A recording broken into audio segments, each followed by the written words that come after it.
रसायन असं होतं, एका बाजूला तुम्ही आरक्षणाच्या प्रश्नावर बोलताय म्हणून विनायकराव मेटेसारखा आपल्या मराठवाड्यातला नेता, त्यांना सुद्धा जवळ घेणारे माननीय गोपीनाथराव मुंडे साहेबच होते.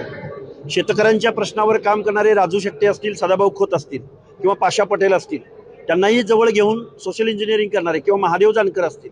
किंवा रामदासजी आठवले असतील,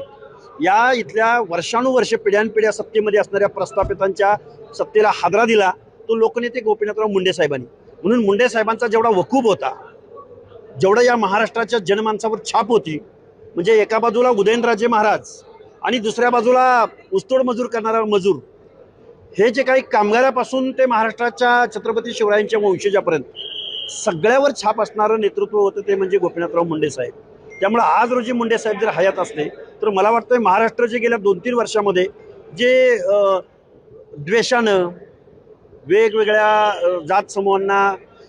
वेगळ्या कुत्सित भावनेनं जे बघतोय एकमेकाकडं, ती परिस्थिती महाराष्ट्रावर ओढवली नसते.